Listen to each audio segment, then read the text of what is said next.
आइए अब हम युद्ध कांड के 20वें सर्ग पर चलते हैं। इसमें शार्दूल के कहने पर रावण का शुक को दूत बनाकर सुग्रीव के पास संदेश भेजना और वानरों द्वारा उसको पकड़ के उसकी दुर्दशा करना। इसी बीच में दुरात्मा राक्षस राज रावण के गुप्तचर पराक्रमी राक्षस शार्दूल ने वहां आकर सागर तट पर छावनी डालने पड़े हुई सुग्रीव द्वारा सुरक्षित वानरी सेना को देखा।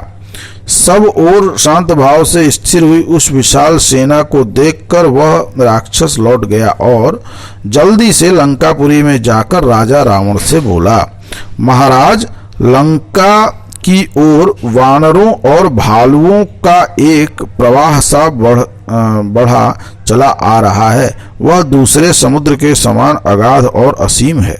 राजा दशरथ के ये पुत्र दोनों भाई श्री राम और लक्ष्मण बड़े ही रूपवान और श्रेष्ठ वीर हैं। वे सीता का उद्धार करने के लिए आ रहे हैं। महातेजस्वी महाराज, ये दोनों रघुवंशी बंधु भी इस समय समुद्र तट पर ही आकर ठहरे हुए हैं। वानरों की वह सेना सब ओर से 10 योजन खाली स्थान घेर कर वहां ठहरी हुई है। वह यह बिल्कुल ठीक बात है। आप शीघ्र ही इस विषय में विशेष जानकारी प्राप्त करें। राक्षस सम्राट आपके दूत शीघ्र सारी बातों का पता लगा लेने के योग्य हैं, अतः उन्हें भेजें। तत्पश्चात जैसा उचित समझे वैसा करें। चाहे उन्हें सीता को लौटा दें, चाहे सुग्रीव से मीठी मीठी बातें करके उन्हें अपने पक्ष में मिला लें, अथवा सुग्रीव और श्री राम में फूट डलवा दें। शार्दूल की बात सुनकर राक्षस रावण सहसा व्यग्र हो उठा और अपने कर्तव्य का निश्चय करके अर्थवेत्ताओं में श्रेष्ठ शुक नामक राक्षस राज के से यह उत्तम वचन बोला, दूत, तुम मेरे कहने से शीघ्र ही वानर राज सुग्रीव के पास जाओ और मधुर एवं उत्तम वाणी द्वारा निर्भीकता पूर्वक उनसे मेरा यह संदेश कहो। वानर राज, आप वानरों के महाराज के कुल में उत्पन्न हुए हैं। आदरणीय ऋषि ऋक्षराज के पुत्र हैं और स्वयं भी बड़े बलवान हैं। मैं आपको अपने भाई के समान समझता हूँ। यदि मुझसे आपका कोई लाभ नहीं हुआ है तो मेरे द्वारा आपकी कोई हानि भी नहीं हुई है। सुग्रीव, यदि मैं बुद्धिमान राजपुत्र राम की स्त्री को हर लाया हूँ तो इससे आपकी क्या हानि है? अतः आप किष्किंधा को लौट जाइए। हमारी इस लंका में वानर लोग किसी तरह भी नहीं पहुंच सकते। वो यहाँ देवताओं और गंधर्वों का भी प्रवेश होना असंभव है। फिर मनुष्य और वानरों की तो बात ही क्या है। राक्षस राज रावण के इस प्रकार संदेश देने पर उस समय निशाचर शुक तोता नामक पक्षी द्वारा रूप धारण करके तुरंत आकाश में उड़ चला। समुद्र के ऊपर ही ऊपर बहुत दूर का रास्ता तय करके वह सुग्रीव के पास जा पहुंचा। आकाश में ही ठहर कर उसने दुरात्मा रावण की आज्ञा के अनुसार वे सारी बातें सुग्रीव से कहीं। जिस समय वह संदेश सुना रहा था उसी समय वानर उछलकर तुरंत उसके पास जा पहुंचे। वे चाहते थे कि हम शीघ्र ही उसकी आंखें नोच लें और उसे घूंसों से ही मार डालें। इस निश्चय के साथ सारे वानरों ने उस निशाचर को बलपूर्वक पकड़ लिया और उसे कैद करके तुरंत आकाश से भूतल पर उतारा। इस प्रकार वानरों के पीड़ा देने पर शुक पुकार उठा, रघुनंदन, राजा लोग दूतों का वध नहीं करते, अतः आप इन वानरों को भली भांति रोकिए। जो स्वामी के अभिप्राय को छोड़कर अपना मत प्रकट करने लगता है वह दूत बिना कही हुई बात कहने का अपराधी है, अतः वही वध के योग्य होता है।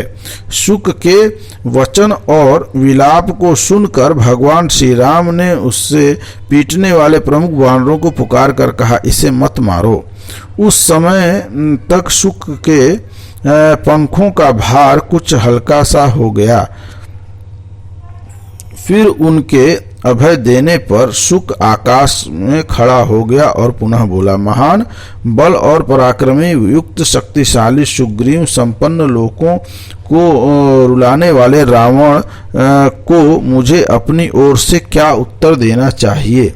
शुक के इस प्रकार पूछने पर उस समय कपि शिरोमणि महाबली उदार चित्ता वानर राज सुग्रीव ने उस निशाचर के दूत से यह स्पष्ट एवं निश्चल बात कही। दूत, तुम रावण से इस प्रकार कहना, वध के योग्य दशानन, तुम न तो मित्र हो, न दया के पात्र हो, न मेरे उपकारी हो और न मेरे प्रिय व्यक्तियों में से ही कोई हो। भगवान श्री राम के शत्रु हो, इस कारण अपने सगे संबंधियों सहित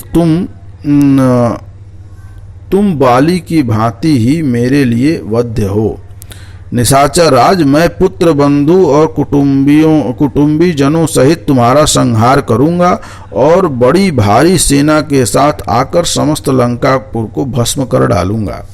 मूर्ख रावण, यदि इंद्र आदि समस्त देवता तुम्हारी रक्षा को भी श्री रघुनाथ जी के हाथों से अब तुम जीवित नहीं छूट सकते, तुम अंतर्ध्यान हो जाओ, आकाश में चले जाओ, पाताल में घुस जाओ अथवा महादेव जी के चरणाबिंद का ही आश्रय ले लो, फिर भी अपने भाइयों सहित तुम अवश्य श्री रामचंद्र जी के हाथों मारे जाओगे। तीनों लोकों में मुझे कोई भी पिशाच, राक्षस, गंधर्व, असुर ऐसा नहीं दिखाई देता जो तुम्हारी रक्षा करे। चिरकाल के बूढ़े गिरिधराज जटायु को तुमने क्यों मारा? यदि तुम में बड़ा बल था तो श्री राम और लक्ष्मण के पास से तुमने विशाल लोचना सीता का अपहरण क्यों नहीं किया? तुम सीता को ले जाकर अपने सिर पर आई हुई विपत्ति का क्यों नहीं समझ रहे हो?